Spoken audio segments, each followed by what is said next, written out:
Welcome back to On the Same Page. We are on Daf Yud Zayin Amud Aleph, 17a of Maseches Kiddushin.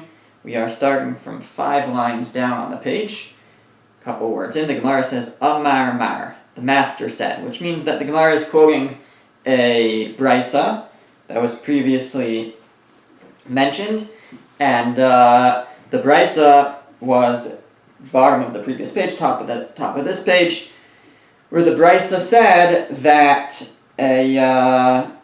basically if a slave, a Jewish slave, an Eved is supposed to serve for 6 years and then go free in the 7th. Now let's say he runs away in the middle. So the brisa was saying that he has to make up the years that he missed. And the Gemara said because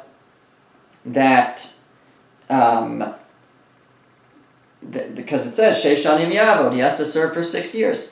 And the brisa said maybe you would think that even if he gets sick and therefore can't serve, he still has to make up the years. Talmud Lomar, the Torah says Uvashvis, that he goes out in the 7th year. That in that case, if he gets sick, then he still goes out in the 7th year. He doesn't have to make up the time. So it says the Gemara, Amar Mar, the master said, we're going to examine this brisa. Yachol afilu chala. The brisa said, I might think that even if he gets sick and misses time, he still has to make up the time.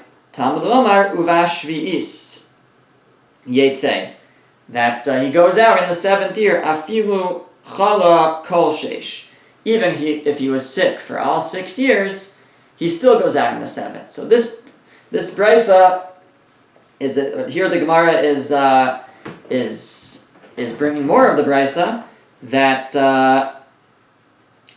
even if he was sick for all 6 years and didn't serve at all, even then he'll go free in the 7th. Asks the Gemara a contradiction, but Hatanya, we have another brisa that contradicts this. The other brisa says, Chala shalosh ve'avad shalosh, eino chayiv lahashlam. If he got sick for 3 years, but he still served 3 years, so then he doesn't have to be mashlam, he doesn't have to make up the time that he missed. But chala kol sheish chayiv lahashlam. But if he was sick for all 6, then he has to make it up. So that's a direct contradiction. We just had a brisa that says that even if he's sick for all 6 years, he doesn't have to make up the time. And now we're saying that if he's sick for all 6 years, he does have to make up the time. So Amar Rav Sheshes says, to resolve the contradiction, Ba'ose maise machat.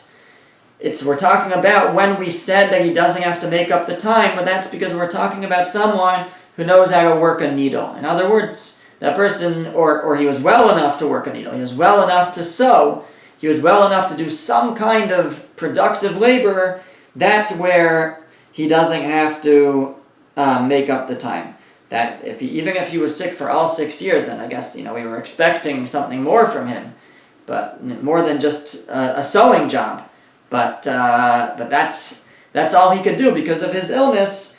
So even if he was sick for all 6 years, as long as he was still productive, he will go free after 6 years. But in the case where he wasn't productive at all, so then he'll have to make up the time. Now the Gemara examines sort of a contradiction, mineu be, intrinsically in the brisa. It says, hagufa kashya. It itself is contradictory. This brisa that we just mentioned. Amart chala shalosh ve'avad shalosh ein chayiv lahashlam. First, the brisa said that if you work for 3 years and he's sick for 3 years, then he still does not have to make up the time. He'll go free without having to make up any time. So sick for 3 years, working for 3 years, doesn't have to make up the time. Ha'arba. Now the implication is, if it was 4 years that he was sick, chayiv lahashlam, he would have to make up the time. For 3 years he worked, at least half the time, then he doesn't have to make up any time. But 4 years, if he was sick for 4 years, the implication is he would have to make up the time. But then go to the second part of the brisa, and it will seem to contradict that. The seifa says, Chala kol sheish chayiv lahashlam. Like if he was sick for all 6 years, then he has to make up the time. Hadalid. The implication is if it was only 4 years that he was sick, ein chayiv lahashlam. He wouldn't have to make it up. So we have a contradiction in inferences. We can infer from the first part of the brisa that it's if you serve at least 3 years, then you don't have to make up any time. But if you serve less than 3 years, and you're sick, and the slave is sick for at least for 4 years, let's say, then you would have to make up the time. The second half of the brisa implies that only if he was sick for all 6 years does he have to make up the time, but 4 years he wouldn't have to. Says the Gemara, Hachi Kamar, this is what the brisa is saying. Chala Dalid, if he was sick for 4, Nase Kemi Shechala Kol Sheish. We look at him as if he's treated like someone who was sick for all 6, and he would have to make up the time. In other words, that the Bryce is saying that if he's sick for 3 years, then only for 3 years, he doesn't have to make up the time. If he's sick for more, then that's the equivalent of the Seifa of the next part, which we're describing, which is 6 years. Anything more than that is like 6 years. It's all the same thing. That's what the Bryce is saying. So I guess what we see is we're going by the majority, or at least half. You have to work at least half, then we can say that you don't have to make it up. But if he works less than half, so then it's the equivalent of not working at all, and he would have to make it up. Now I don't think it means that he would have to make up 6 years, obviously, but in terms of the now requiring him to do makeup time, it's all the same. Once you pass that threshold, that mark of it's more than half the time sick, so then he would have to make up the time. Okay, the Gemara continues with a brisa, still just teaching us the general halachos that apply when setting an Eved Ivri, a Jewish slave, free. Tanu Rabbanan, the rabbis taught. Kama manikim la. How much severance do we have to give him? So we've learned that when an Eved Ivri goes free, under most circumstances, he'll get severance, he'll get hanaka, same with the maidservant. So how much is it? So the Gemara says, the Brisa says, Chamesh sla'im mikol min vimin. It's 5 sela worth of each min, of each type. What do we mean by each type? So in the pasuk, the verse actually says, Hanek ta'anikulo, you should give him a severance. Mitzoncha umigarnacha umiikvecha, from your flock, from your sheep, and from your goren, from your threshing floor, and from your yekev, from your wine vats. So the Brisa says, the Torah says that the hanaka, the severance, should come from your sheep, your grain, your threshing floor, and your wine, from your wine vats. So says the Brisa, how much do you have to give him? 5 sela worth of each of these commodities. Shein chamesh esrei selaim, which altogether is going to equal 15 sela. Divrei Rabbi Meir, that's the opinion of Rabbi Meir. Rabbi Yehuda says, shloshim. You have to give him 30 worth. Kishloshim shel eved. Like, where do we get the number 30? Like the 30 that is paid to an eved, a slave, that gets gored. Actually, if he gets killed, if a shor muad, if a wild a ox that is established to be a wild ox because it's gored in the past 3 times, and then it gores an ox and then it gores a slave and kills him. Okay, this is talking about Eved Canaanite slave. Then the owner of the ox has to pay the owner of the slave 30 sela. So the Gemara will explain why we're learning it from there, but we're saying that's the right amount for here also. Here also, when you set an Eved Ivri free, it's 30 sela. Reb Shimon says chamishim. It's 50 sela. Where do we get 50 from? Kichamishim shel sheba erechin. Like the 50 of erechin. Erechin is when a person dedicates the value of a person to the Beis HaMikdash, to the temple, so we assess the value of that person, and he pays that. Now, what we mean by the value, though, is a specific. We don't actually do a physical on the person to examine them. And this erechin goes, if a person says erech yalai or erech ploni, if a person uses that terminology, the Torah stipulates exact amounts in the Torah. So and the highest amount, which would be for an adult male, is 50 sela, or 50 shekel. So that's actually, I think I'm not actually sure if there's a difference between a sela and a shekel. I'm not sure, but I think also in the case of the eved, also the Torah speaks of it. We speak of it in shekel, but whatever it is, it's 50. It's here for goring this Canaanite slave. It's 30. So it's 30. And for the erech, and if a person says the erech, the value of an adult male to the Beis Hamikdash, it's 50. So that's the number also when that you have to pay for severance. I think Gemara will explain why we're learning from there. It doesn't seem to have anything to do with it. But that's the amount. The severance is 50. Okay, now we're going to examine these different opinions. So Amar Mar. So the master said. So we're quoting the Brisa. The first opinion was Chamesh Slayim Mikol Min V'Min.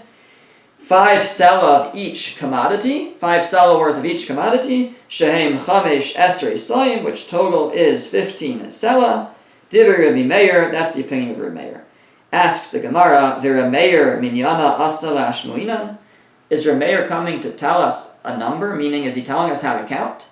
If you tell me that it's 5 from 3 commodities, then I can do the math and figure out that 3 times 5 is 15. Why does Rabbi Meir have to say 5 of each commodity, which altogether of the 3 commodities, which altogether is 15? Seems extra.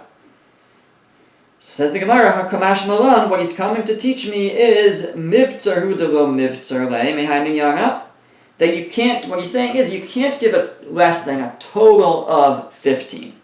The batzar le mechad mina, tfei le mechad mina less on ba. But if you give more of one commodity and less of another, it's fine.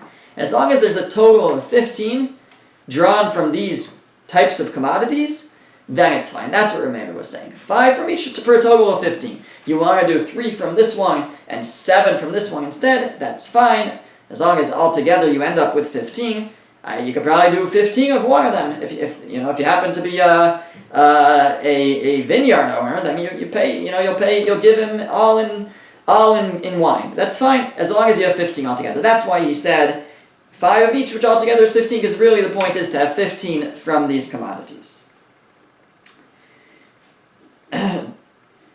Ask the Gemara, my time of Rabbi Meir. What is Rabbi Meir's reasoning? Where does he get this from, that the severance should be 5 sela from each of the commodities? I understand the verse says that you should give him hanek tanik lo. You should give him severance from these things. Right?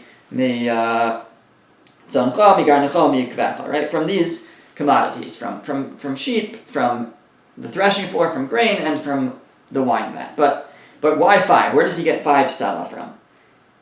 So the Gemara says, Yalef, he learns a gzeira shava to compare the words rekam mibechar.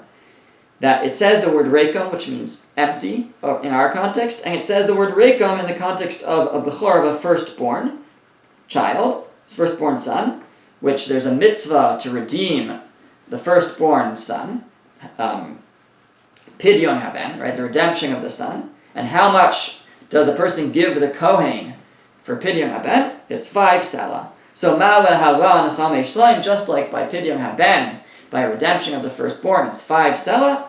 Afkan chamesh slayim, so too here, it's 5 sela. Because over here it says that when you send him prilos shalchenu rekam, don't send him empty-handed.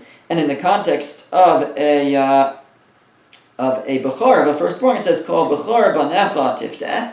You should redeem all of your firstborns. And don't come and see don't appear before my face empty-handed. So in the context of bechor, it says the word rekam. So we make a gzeira shava. We learn from the rekam that it says over here to the rekam over here that just like there it's 5 sela, so too here it's 5 sela.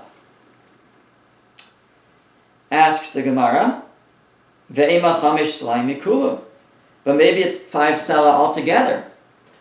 Who says that it's 5 of each for a total of 15? Maybe it's 5 altogether if you're learning from there.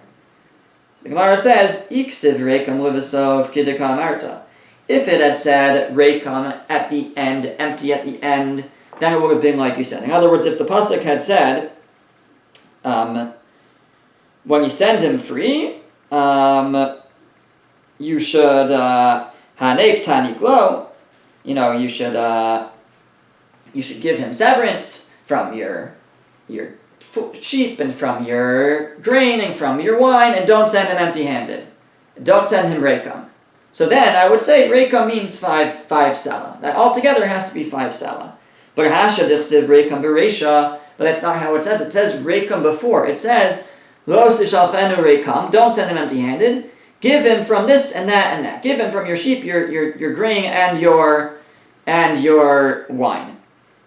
So since it says reikam before, shadi reikam atzon, reikam agoran, reikam ayakev. So we take the word reikam and we apply it to all the things that follow.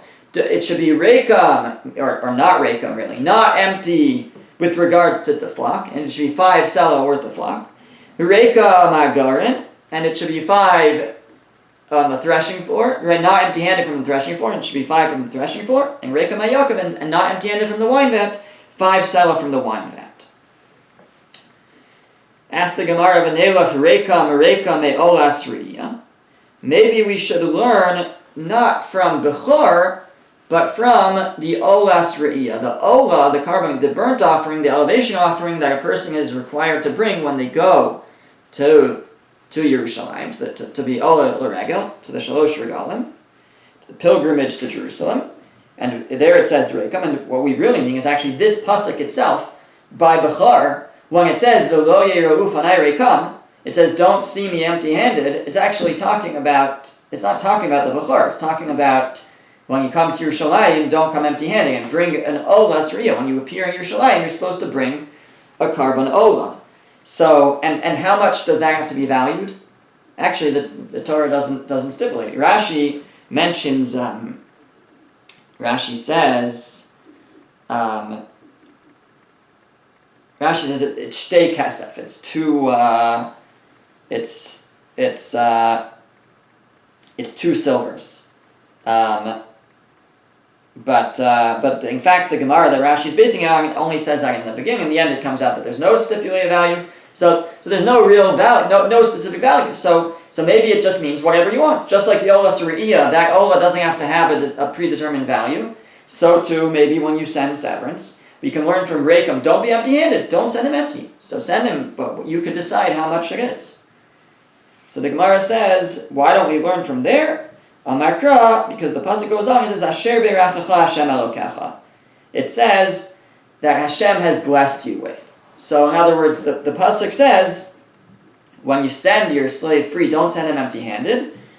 You should give him severance from your all these 3 commodities, and then it says, these 3 commodities, Asher be'rachacha Hashem elokecha, that which Hashem has blessed you with, titen lo, you should give to him. So that what that expresses is that it should be with blessing. It should be, if you have 2 choices of which Reikam to learn from, it's the same Reikam again, but it's in the context of Bechor, and but it's really talking about when you go up to Yerushalayim. But it seems that there's sort of a choice here of how to apply that word Reikam to our situation to severance for the Eved. So we see though from the words when it says that when you set him free, it should be Asher be'rachacha Hashem elokecha, from that which Hashem has blessed you, titem lo, give him. So that expresses it should be a higher amount. It should be a significant amount. It can't be this undetermined amount from Olas Re'iyah. It has to be a nicer amount, and therefore we opt to, it's logical that it should be learned from Bechor, which is 5 sela. Okay. Now the Brisa goes on and it says, Rabbi Yehuda Omer Shloshim. Rabbi Yehuda says that the severance should be 30.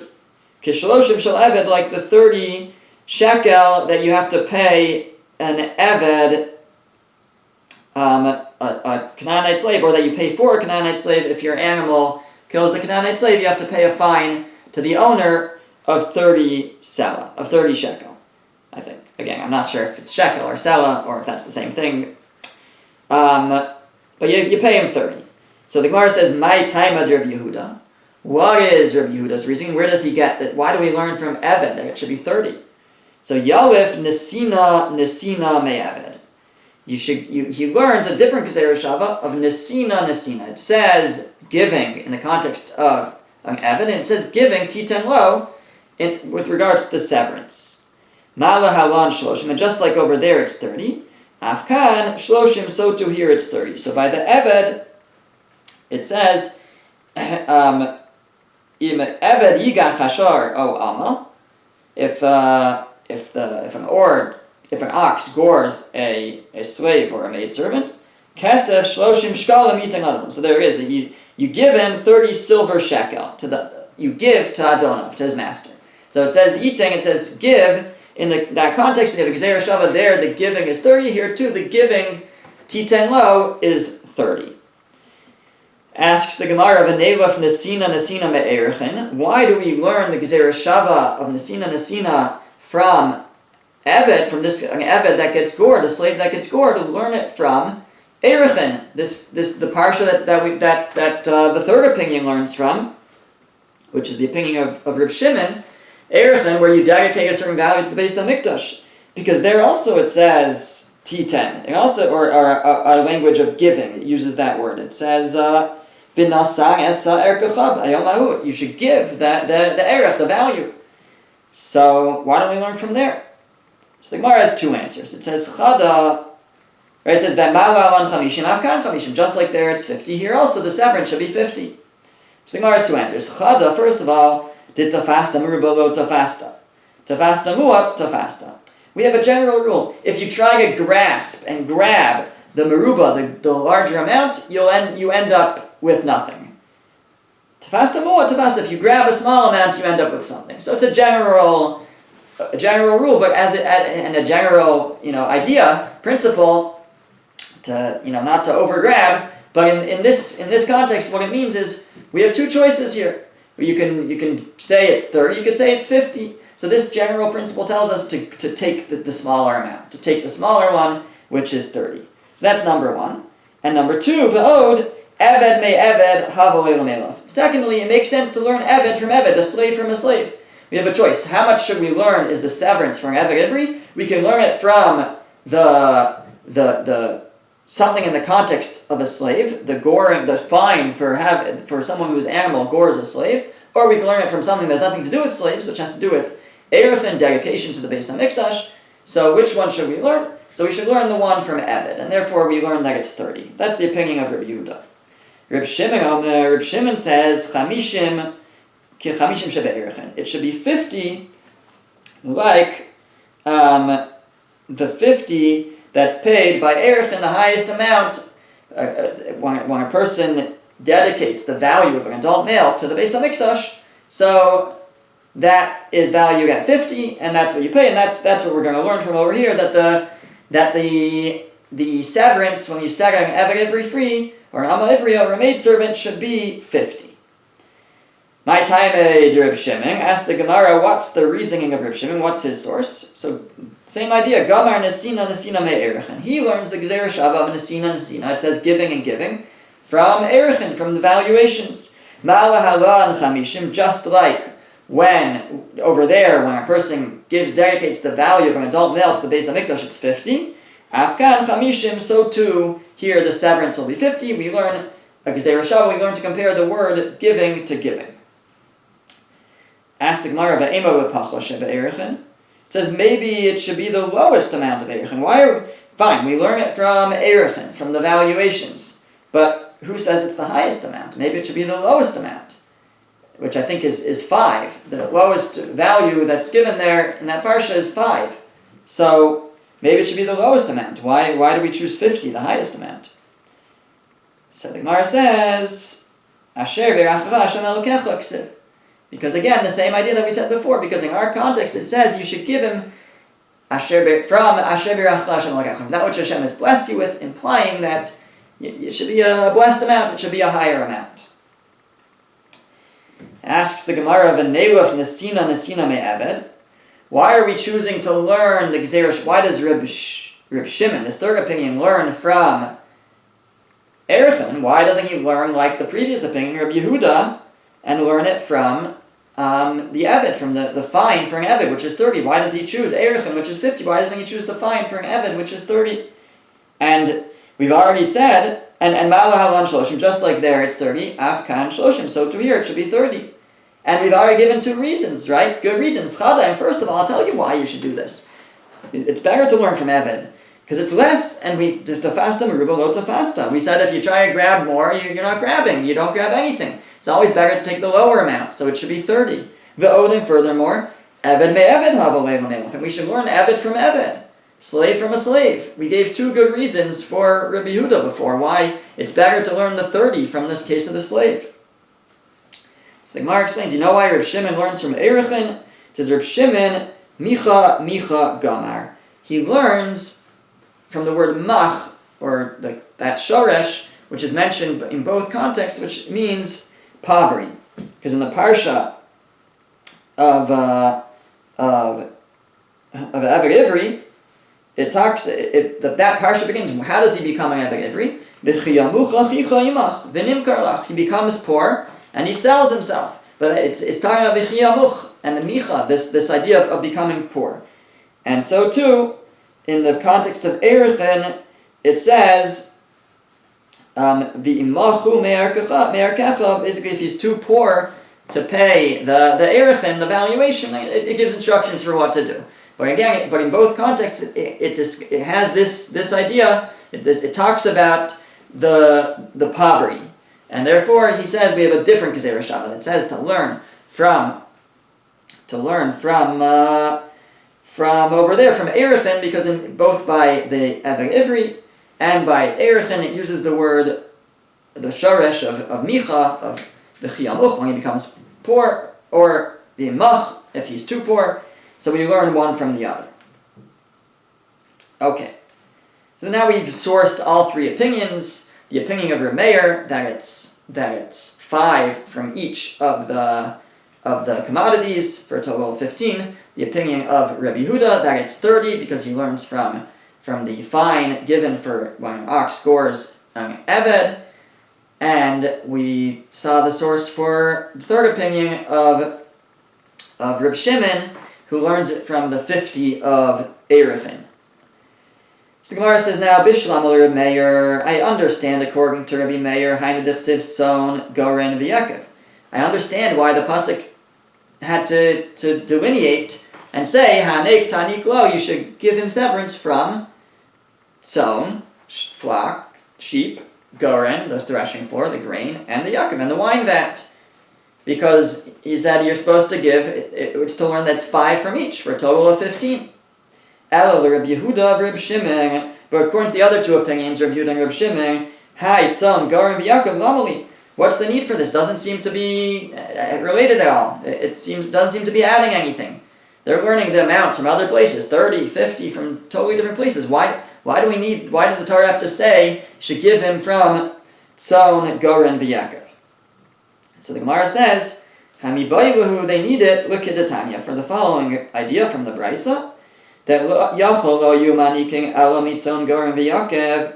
I might think because the Torah said that you should give him from these 3 things, that you can only give him from those 3 things. That's why Meir thought that you have to give from tzon, from sheep, or wheat, or grain, or wine. Minayin l'rabos kol davar. How do I know that you could give anything? Talmud Olamar Asher Berachla Hashem Elokecha. You could give anything. It says you should give him from that which Hashem has blessed you. So that could be anything. It's not limited to these things.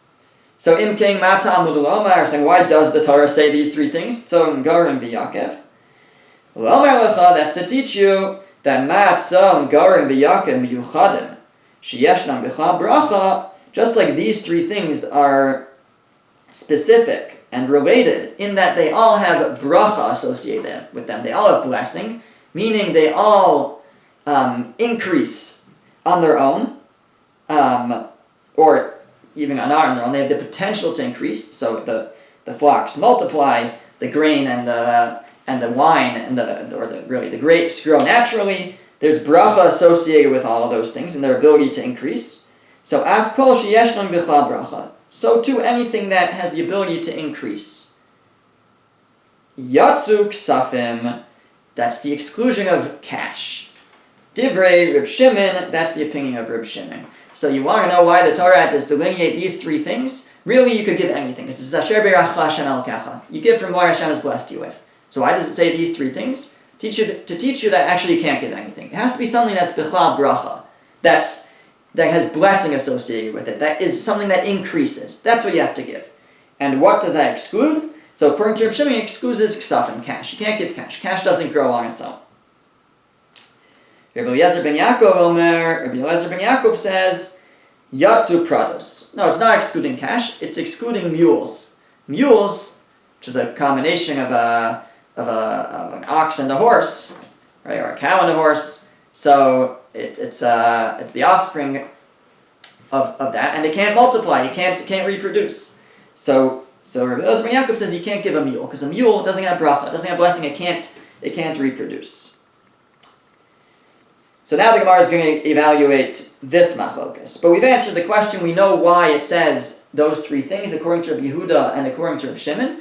It needs to say those three things to teach you that you have to give something that has bracha. It has to be something that increases. Now, what is that to the exclusion of? So that we now have a machlokas.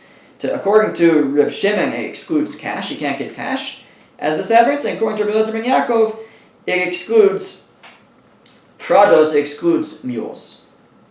Rabbi Shimon prados mishabchim begufay. You know why Rabbi Shimon says you could give mules?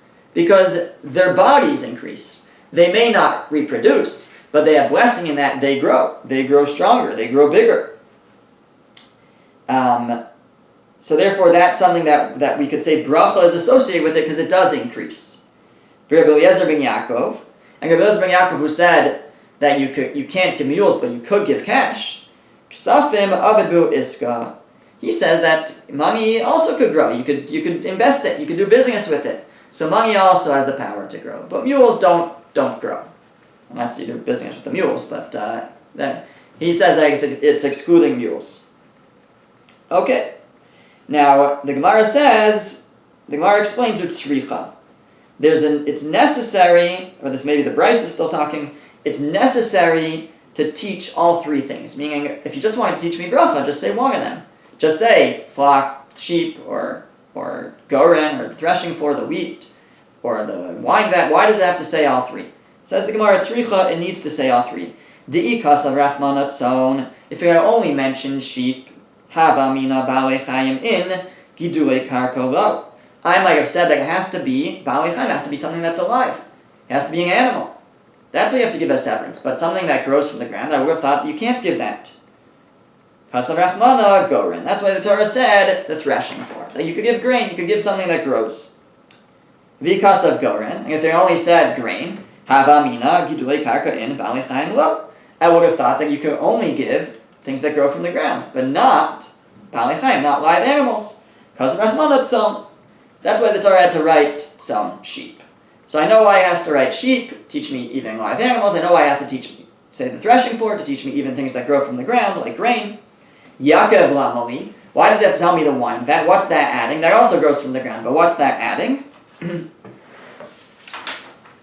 Says the Gemara, top of the next page, Limar limute ksafim, limar limute prados. According to one opinion, that comes to exclude the money, and the other opinion that comes to exclude the mules. In other words, this is at the end of the day, this is the one that's going to teach me that it has to be something that it has to be bichlal bracha. Because I might have read it that the Torah says you could give animals, and you could give things that grow from the ground, and asher be'erach Hashem elokecha, you could give anything, and you could give anything. It's not specific. That it's a riboy, that it's coming to include anything, and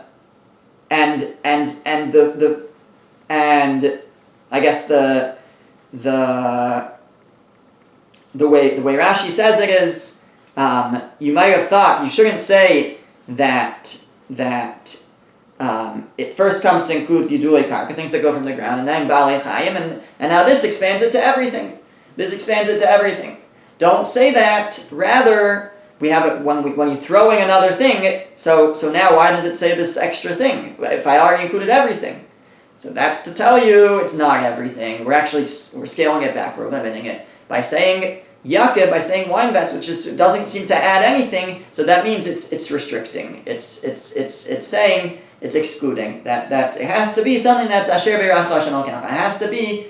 There has to be specifically something that has bracha associated with it, that has increase. And what does that come to exclude? According to one opinion, it comes to exclude cash. According to the other opinion, it comes to exclude mules. That those may not be given as the severance payment.